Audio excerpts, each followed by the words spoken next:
My name is Edith Bockian.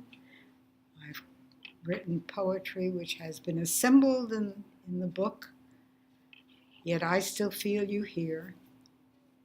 And I've been writing poems for many, many years.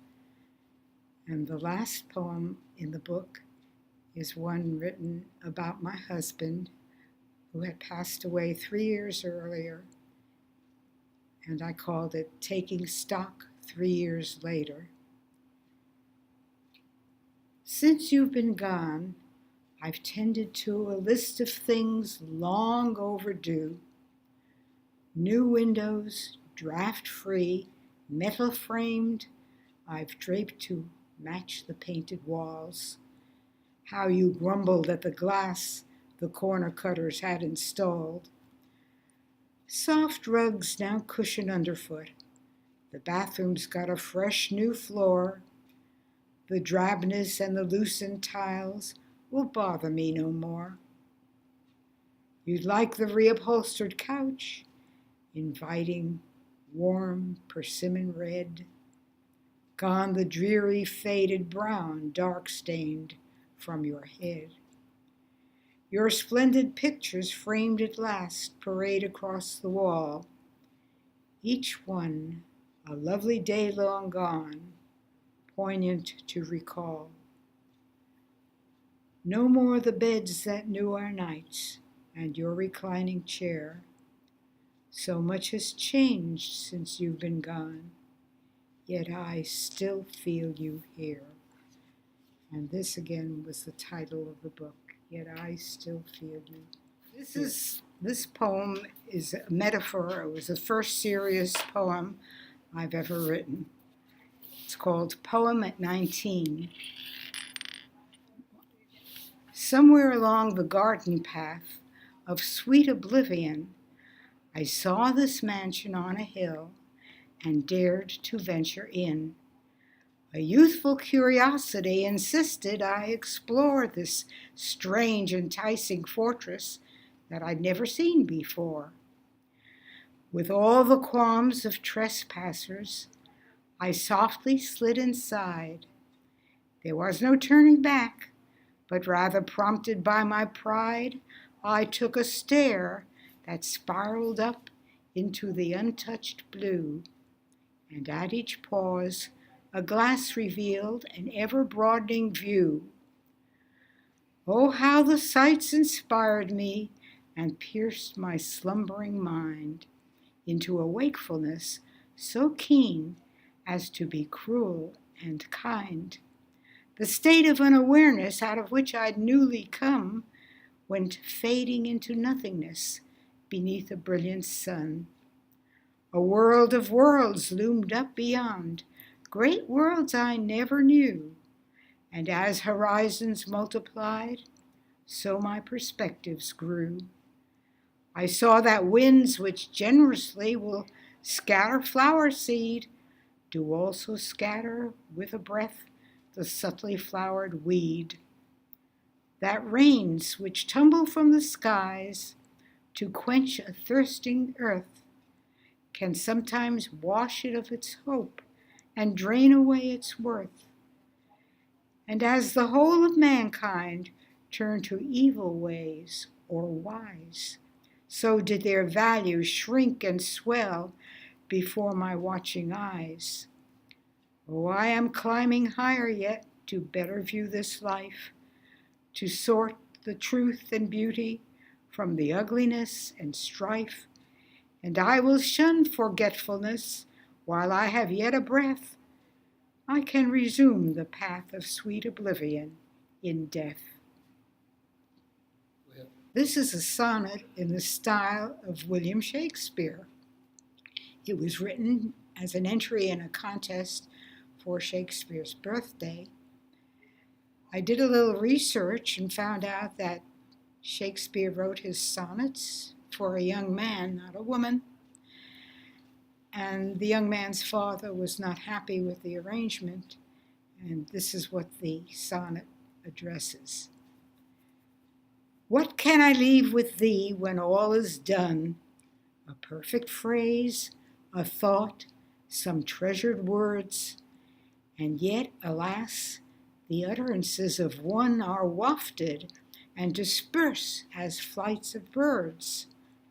Unless by happenstance they reach thy heart and resonate within an open mind, then must I feel, although I do depart, there's much of me in thee I leave behind. Yet words alone are not the stuff of love. Memory must enhance the gifted tongue. The glance, the touch, as gentle as a dove, the yearnings unexpressed when all was young. Thus in the end our days were not in vain, if thoughts of mine for thee will yet remain. This poem is called The Ride, and it reflects the masculine desire usually to own a little European sports car that could speed along the road. Shift low, the motor hums a song, deep and eager for the chase. Shift up, the purr contented sweet zooms you forward for the race. Shift up, the song is high and free, hug the road around each turn. Shift up, the highways of the world all are there for you to burn. But wait, you've reached the furthest point, well beyond the beaten track. Brake, slow, all roads from here on in go but one way only, back.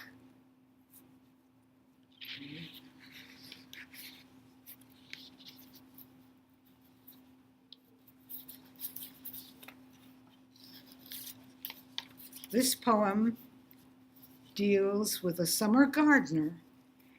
I usually hired college students who are earning money to see their way through college or take care of their summertime. It's called Summer Gardener.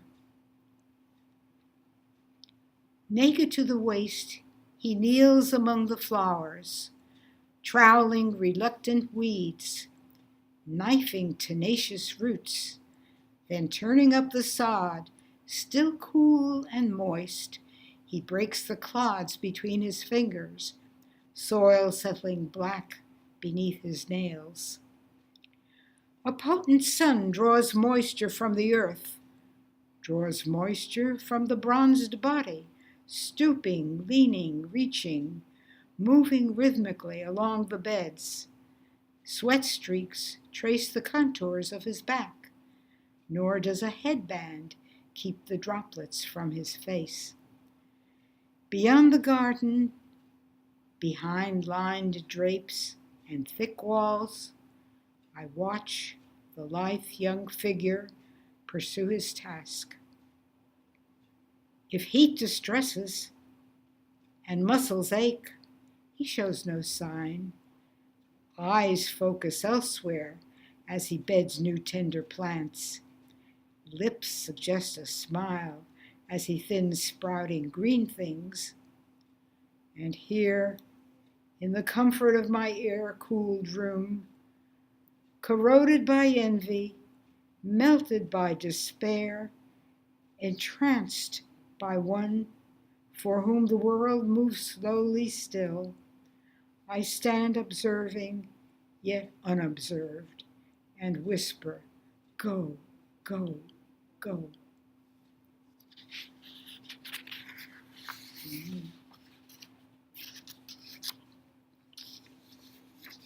This next poem I wrote for myself on my 75th birthday, and I called it Tomorrows Soon Are Yesterdays.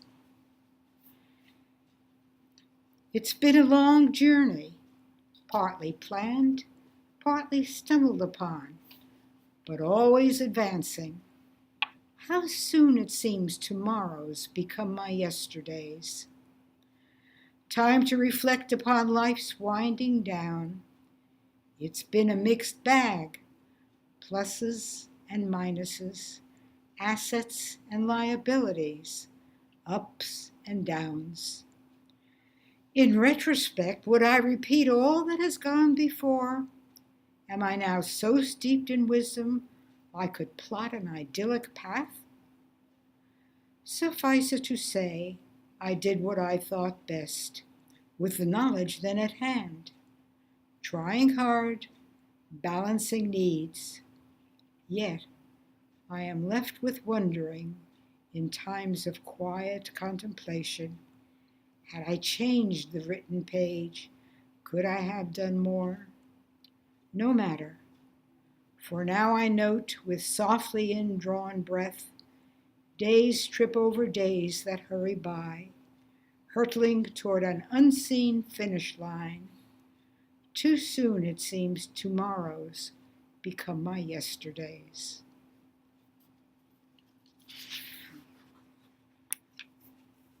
You're doing fine, so This is the last one.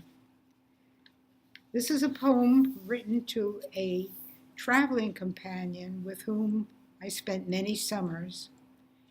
And she was confined to a wheelchair, and I wrote this poem for her called Remembering. Another year is coming to a close, and though with wisdom we should plan ahead, I'll follow back to where my memory flows, revisit journeys we have made instead. Together, armed with film and maps galore, we wheeled across the country, east and west, and picked some wondrous places to explore. We thought the Red Rock country was the best. Once tribes of Indian natives shared their wealth of handsome pottery and turquoise jewels. Once we descended down a canyon steep, riding on the backs of skillful mules. Remember stalactites and stalagmites? We inched down ladders for that awesome sight. When we emerged, it was a thrill to see the cave bats fly across the moon at night.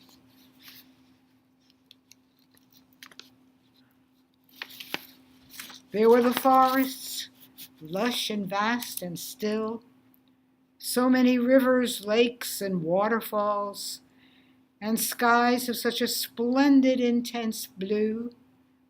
There's more this fading memory recalls, like waking to snow-covered cars in June when visiting the mighty Yellowstone. But geysers, herds of bison and of elk, make this a memory I gladly own. You've helped to make those images and more, so let the clock tick on and time go by. Although our wheels no longer tour the land, we're memory rich forever, you and I. Edith, what is the name of your friend, your companion? Sylvia Ulker, you have it in the book.